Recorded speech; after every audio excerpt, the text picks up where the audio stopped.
প্রবাসীরা বারবার বলেছে ডক্টর ইউনূস 10 বছর থাকুক, 5 বছর থাকুক, তারা চান প্রাণ দিয়ে এটা নিয়ে লড়াই করছে যে থাকুক থাকুক। কিন্তু যেই ব্যক্তিকে থাকতে বলতেছে সে কি তার আবেগ রক্ষা করতে পারছে? সে কেন 666 কোটি টাকা কর মাফ নিল? সে কেন গ্রামীণ ব্যাংকে বাংলাদেশের মালিকানা ছিল 25%, সেখান থেকে কমিয়ে 10% করলো? সে তো লোভ সামলাতে পারে নাই। যেই আসিফ নাহিদের উপরে মানুষ ভরসা করলো, যেই ভালোবাসলো, তারা কি সেই ভালোবাসার দাম দিছে? তার এপিএসের নামে এখন কেন কথা উঠছে? তারা কেন শত শত কোটি টাকার নিয়ে? এই আসিফ বলতেছে 20 কোটি টাকা না হলে নির্বাচন করা যায় না। সেই আসিফ আজকে বলতেছে যে ঢাকা 10-এ নির্বাচন করবে। তার মানে কি 20 কোটি টাকা ম্যানেজ হয়ে গেছে? কই থেকে পাইছে? আজকে আমরা বিএনপির সাথে জোটবদ্ধভাবে আন্দোলন সংগ্রাম করছি।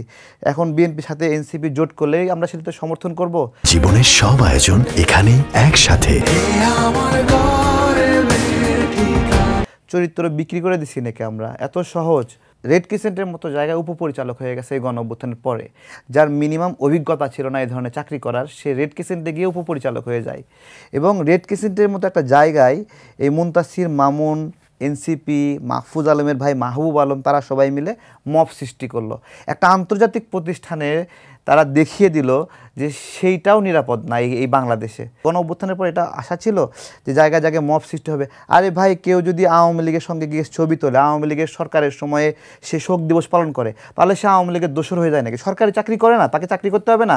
আওয়ামী লীগ হলেই তাকে সেখান থেকে নামায় ফেলো, তাদের জীবিকার অধিকার আছে না? তারা কি এখন সব বাদ দিয়ে, তাদের সব কর্মসংস্থান থেকে বাদ দিয়ে, সব বাদ দিয়ে তাদেরকে বাংলাদেশের নাগরিকত্ব কেড়ে নিতে হবে?